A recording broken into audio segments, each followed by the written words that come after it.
Hola a todos, bienvenidos al segundo módulo de diagnóstico en pacientes con hipofosfatasia.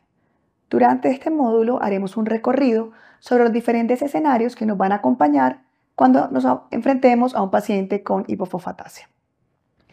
Como en la antigua Grecia se soportan la Acrópolis en 4 columnas, nosotros vamos a soportar hoy nuestro abordaje y nuestro recorrido con este paciente en 4 módulos: la clínica, el laboratorio, las imágenes y la genética. Fíjense que los 4 módulos son igual de importantes. No hay uno que pese más que otro. Se requiere un equilibrio para lograr a un final adecuado. Empecemos entonces por la parte clínica. Como siempre, la historia clínica será nuestra primera herramienta. Indaguemos sobre los antecedentes familiares. ¿Existen en la familia antecedentes de fragilidad ósea? ¿Existen antecedentes de fracturas recurrentes? ¿Cómo es la dentición, tanto del paciente como de la familia?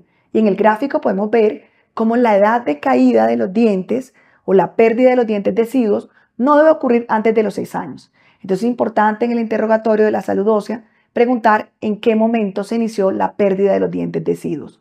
Asimismo, preguntar a los padres, porque recuerden que los padres aprendemos muchas veces de lo que hemos vivido y creemos que esas son las cosas normales. Es decir, si un papá tenía una pérdida dentaria temprana, espera que su hijo tenga una pérdida dentaria temprana y que eso es lo considerado normal, sabiendo que claramente se sale de los parámetros de referencia. Indaguemos sobre los antecedentes patológicos. Este niño ha tenido una historia de retraso en el desarrollo psicomotor, ha tenido dificultades en la adquisición de los hitos de desarrollo o es un niño con un desarrollo psicomotor adecuado. Indaguemos sobre consumo de medicamentos. ¿Existen medicamentos que impacten negativamente la salud ósea? Hay consumo de esteroides, ha habido consumo de bifosfonatos, ha habido consumo de anticonvulsivantes. ¿Qué medicamentos consume el paciente que puedan impactar la salud ósea? Y finalmente, indaguemos sobre la historia nutricional. Recordemos que en Colombia la primera causa de raquitismo es el raquitismo nutricional.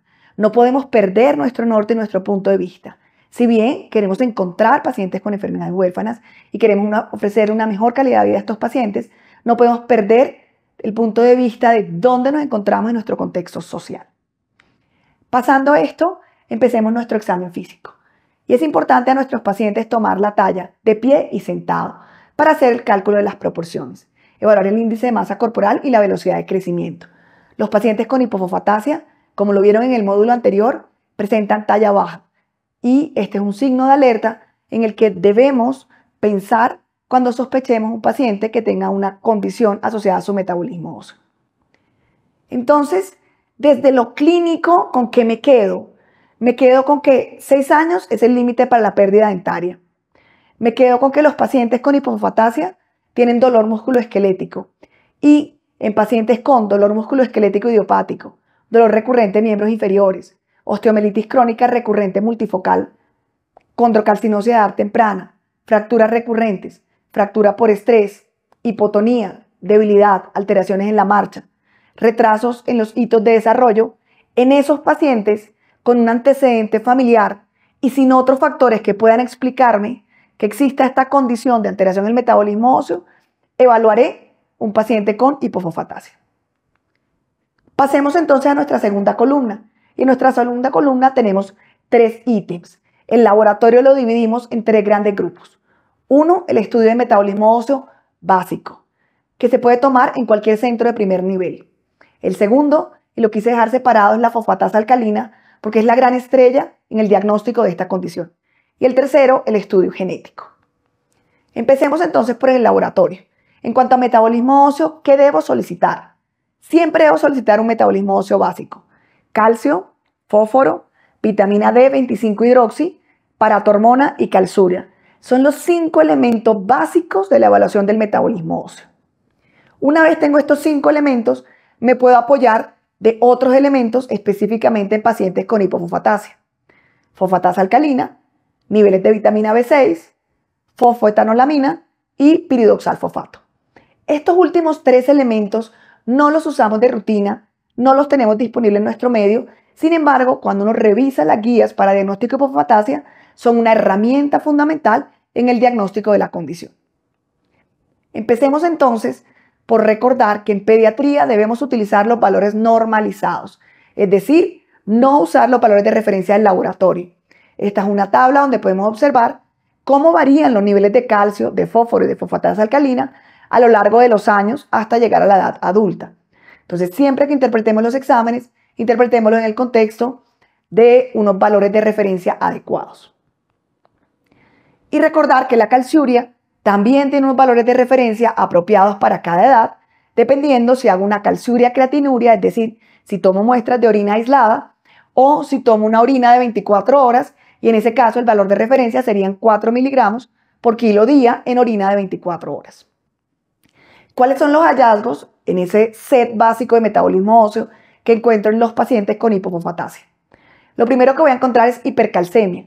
62% de los pacientes con hipofosfatasia tienen hipercalcemia. Puedo tener valores de calcio normales, pero no debería encontrar valores de calcio bajos. Puedo tener hiperfosfatemia. También el 62% de los pacientes en esta serie de casos tenía fosfato elevado en suero. Pueden ser normales, pero nuevamente no deben encontrarse por debajo de los valores de referencia. Tenemos una paratormona baja en la mayoría de los pacientes. Podemos tener niveles bajos de vitamina D, pero no en la mayoría. Lo usual en la mayoría de los pacientes con hipofosfatasia es que veamos niveles normales de vitamina D. Y la hipercalciuria está cercana a la mitad de los casos. Y finalmente lo que explica la alteración a nivel tubular y, como veremos más adelante, la nefrocalcinosis. Finalmente pueden tener hiperfosfaturia. Entonces, estas características son las que definen el perfil de metabolismo óseo básico de un paciente con hipofosfatasia.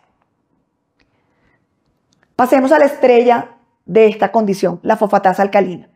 La fosfatasa alcalina es una enzima y tiene ciertas condiciones a la hora de medirse, que son muy favorables cuando las comparamos con otros paraclínicos con los que miramos metabolismo óseo, pero que deben ajustarse.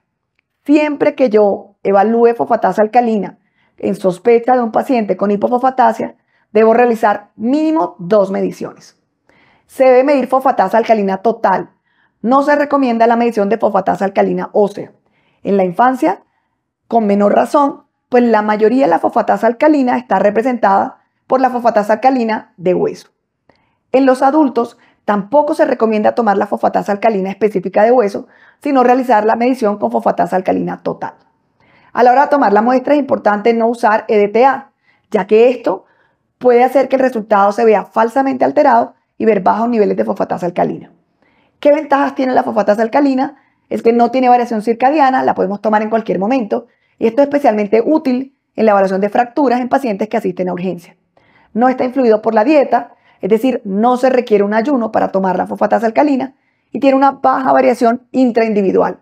Es decir, siempre que la repita en el mismo paciente, es muy probable, si estoy en la misma ventana de tiempo, el resultado va a ser consistente. ¿Qué cosas debo tener en cuenta? No solamente a la hora de tomar la muestra, sino a la hora de interpretar la fosfatasa alcalina. Que la fosfatasa alcalina sabemos que representa un marcador de formación ósea. Cuando tengo un paciente con una fractura, en el momento de la fractura, los niveles de fosfatasa alcalina van a estar basales. O sea, los niveles del paciente van a representar la realidad de ese paciente. Pero a la segunda semana de la fractura, vamos a ver unos niveles falsamente elevados. Es decir, mi paciente está haciendo una respuesta a una fractura, va a elevar normalmente fosfatasa alcalina, y si yo midiera en mi paciente, podría encontrar unos niveles de fosfatasa alcalina normales, sin que realmente estos sean normales, sino están expresando lo que ocurre en mi metabolismo óseo. A la tercera semana tengo un pico máximo, y esos niveles retornan a la normal a los 6 meses. Ojo, que si tengo un paciente que tiene un retraso en la consolidación, ya no va a retornar normal a los 6 meses, sino a los 9 meses. Entonces, cuando vaya a sentarme a interpretar una fosfatasa alcalina, recuerden siempre mirar el contexto del paciente y si ha habido o no fracturas. Y el tercer elemento a la hora de interpretarla son los valores de referencia. Recuerden que los valores de referencia de fosfatasa alcalina varían en relación al género, es decir, es diferente en hombres y en mujeres, y a la edad de los pacientes. Entonces es importante siempre que reciba yo un reporte de fosfatasa alcalina, ir a verificar por edad y por género si es o no apropiado para mi paciente. ¿Qué condiciones me pueden producir valores de fosfatasa alcalina bajos diferentes a la hipofosfatasia. Como ven, el espectro es amplio. Condiciones endocrinológicas como el síndrome de Cushing, hipotiroidismo, condiciones asociadas a alteraciones o a otras patologías del metabolismo óseo, osteogénesis imperfecta, hipofosfatasemia benigna familiar, el hueso adinámico, condiciones hematológicas, pacientes con anemia perniciosa, mieloma múltiple, pacientes post-transfusión, condiciones nutricionales, ya lo mencionaba al inicio, la desnutrición, los déficits de vitamina C, déficit de magnesio, déficit de zinc, otras condiciones gastrointestinales como la enfermedad de Wilson, la celiaquía, la hemocromatosis y el consumo de algunos medicamentos como los glucocorticoides, los bifosfonatos y algunos de los agentes de quimioterapia. Todas estas condiciones pueden favorecer la presencia de una fosfatasa alcalina baja. Por lo tanto, un examen aislado de fosfatasa alcalina baja tampoco me hace diagnóstico de hipofosfatasia. Con estos dos elementos que hemos juntado hasta ahora, tratemos de hacer un diagnóstico diferencial con las herramientas básicas. Entonces, en un paciente con hipofosfatasia, ¿qué voy a ver? Una fosfatasa alcalina baja, un calcio elevado normal, un fósforo elevado normal, una PTH que baja y una vitamina D que usualmente está normal. ¿Qué más voy a ver? Un aumento de los productos de degradación, por eso voy a ver un PLP elevado. Si lo comparo con un raquitismo nutricional, con un raquitismo hipofosfatémico o con una osteogénesis perfecta, esperamos que en estas tres condiciones la fosfatasa alcalina esté normal. En ninguno de ellos debía haber aumento de los sustratos de la fosfatasa alcalina. Por lo tanto, el PLP es un buen elemento diferenciador entre las tres condiciones. Cuando ya nos vamos a lo básico, vemos que en el raquitismo nutricional tenemos hipocalcemia, fósforo bajo, PTH elevada, baja vitamina D. En el raquitismo hipofosfatémico ligado al cromosoma X, vemos un calcio normal y el marcador será el fósforo bajo, una PTH elevada en respuesta y una vitamina D baja o normal. Y en la osteogénesis imperfecta, en teoría, no tendríamos por qué ver alteración en estos marcadores de metabolismo óseo. Este cuadrito nos permite entonces, fíjense, con unos elementos básicos, hacernos una idea de 4 enfermedades importantes, raras, que afectan el metabolismo óseo. Pasemos entonces a la tercera columna y hablemos de las ayudas diagnósticas y de las imágenes. La radiología convencional sigue siendo el pilar fundamental en el diagnóstico por imágenes de los pacientes con hipofosfatasia. Siempre se sugiere solicitar una radiografía de huesos largos, incluido cráneo. La segunda herramienta de la que nos vamos a apoyar es la ecografía renal y la densitometría ósea la interrogo porque conocemos que la evaluación de la densidad mineral ósea es importante en la evaluación de la mayoría de las enfermedades del metabolismo óseo. Pero como veremos más adelante, en hipofosfatasia tal vez no es una herramienta muy importante. Entonces, miremos los hallazgos radiológicos típicos. La radiolucencia metafisiaria central en forma de tulipán es la normalidad radiográfica distintiva de los pacientes con hipofosfatasia. Como vemos con el asterisco, podemos ver una zona radiolúcida y podemos ver en la metáfisis señalada con la flechita como una alteración en esa radiolucencia. En estas otras imágenes podemos ver hallazgos similares a nivel de fémur, a nivel de la tibia, a nivel de radio, de cúbito, y en la última imagen, en la que está señalada con la letra B, podemos ver una típica radiolucencia o imagen en tulipán. A nivel de cráneo podemos ver el hallazgo que no es típico de la hipofosfatasia, se puede encontrar en cualquier otra condición de metabolismo óseo, que es el cráneo en cobre martillado. Podemos ver la presencia de los huesos wormianos, que también se presenta en otras condiciones de metabolismo óseo. Y finalmente, podemos ver las anormalidades en la metáfisis del fémur distal, con esa heterogeneidad difusa que caracteriza a estos pacientes. Y también se puede observar ya en este paciente una anormalidad del moldeado del eje, que lo podemos ver señalado con la punta de la flecha. Para finalizar esta parte de las imágenes de metabolismo óseo, hablemos un poquito de la densidad mineral ósea. Conocemos de antemano que la densitometría es el estándar de oro en evaluación de densidad mineral ósea en los pacientes pediátricos o adultos en los que queremos evaluar la densidad ósea. Sin embargo, sabemos que la densitometría no evalúa calidad ósea, evalúa masa ósea, gramos por centímetro cuadrado. Por eso, después de haber hecho varias evaluaciones y de haber visto las series de casos y cómo no existe una correlación entre el riesgo de fractura y los hallazgos densitométricos, salió publicado este paper donde se concluye que la densitometría ósea por DEXA no es una herramienta útil ni se debe usar de rutina, ni para el diagnóstico ni para la monitorización de eficacia de tratamiento en pacientes con hipofosfatasia. Pasemos al otro estudio por imágenes que les mencionaba que sí es muy útil y está recomendado en las guías de diagnóstico y de seguimiento de los pacientes con hipofosfatasia.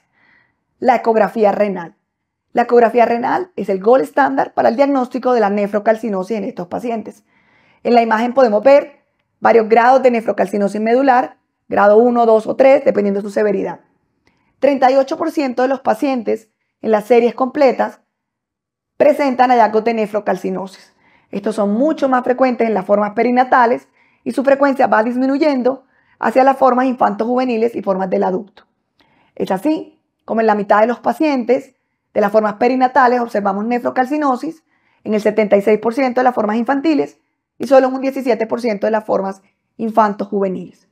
Por lo tanto, se recomienda en pacientes con sospecha de hipofosfatasia solicitar una ecografía renal.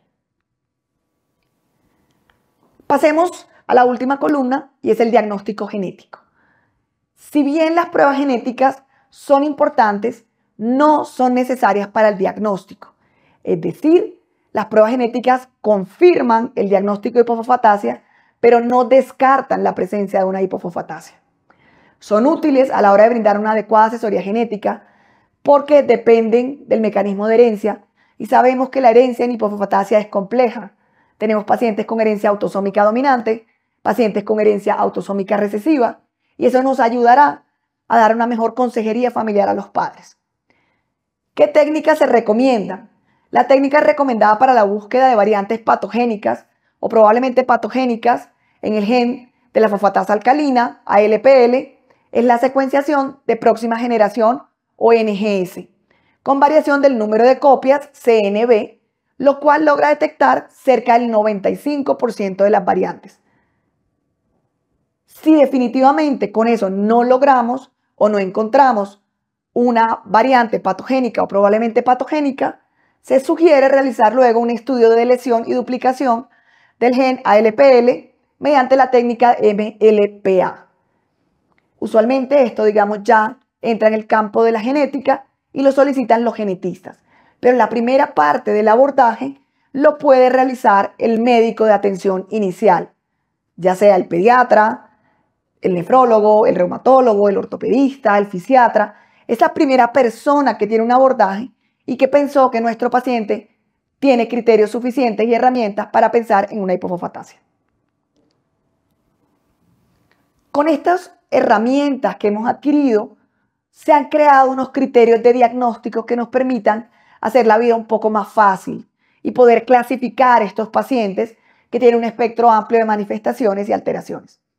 Se crearon entonces unos criterios de adultos y unos criterios de niños divididos en dos categorías, criterios mayores y criterios menores. Se requieren dos criterios mayores o un criterio mayor y dos menores para hacer el diagnóstico. ¿Cuáles son los criterios mayores de adultos y niños? Coincide la variante patogénica o probablemente patogénica en el gen ALPL, en ambos niveles elevados de vitamina B6 en plasma, y aquí empiezan las diferencias. La fractura femoral atípica es una característica de los pacientes con hipofosfatasia en la edad adulta, así como las fracturas metatarsales recurrentes. En los niños empezamos a darle más importancia a la pérdida dental temprana y a la presencia de signos de raquitismo en las radiografías.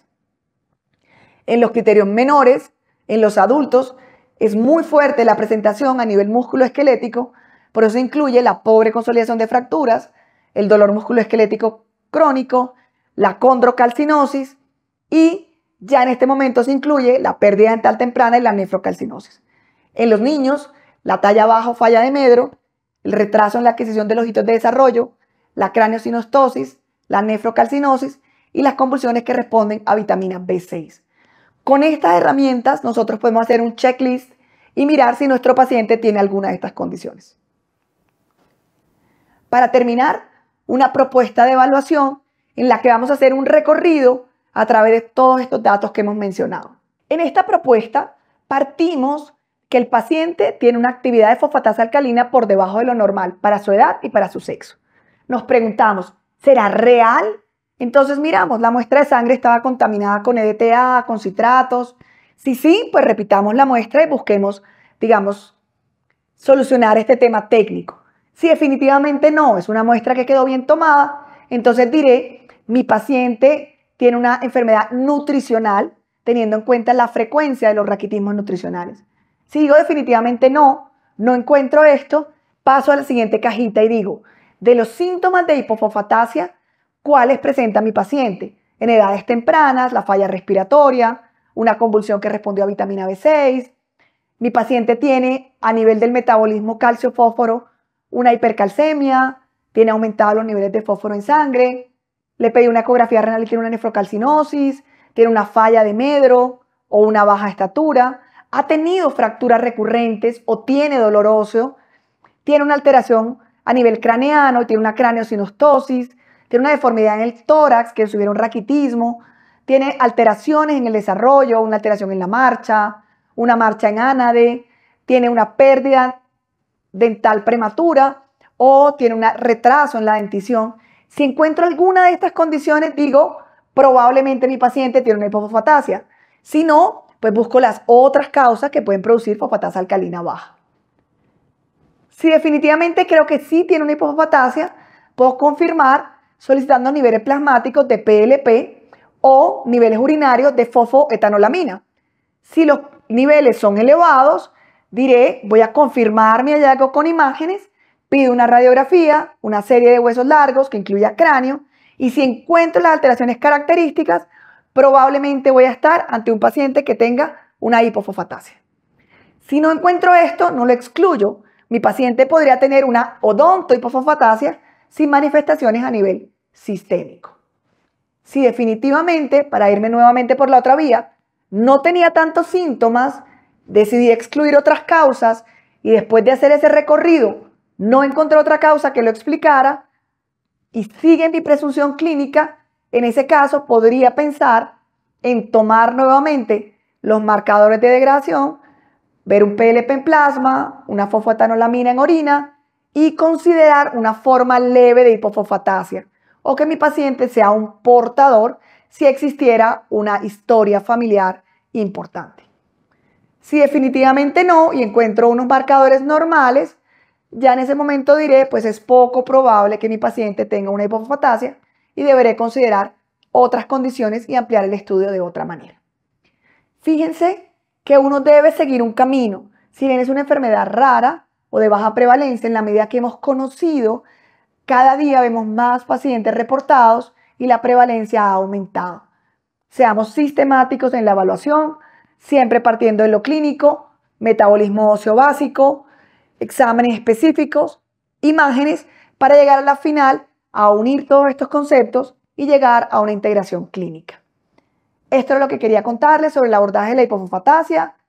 Ha sido un placer estar en este módulo y los invitamos a que continúen el curso con el módulo de tratamiento.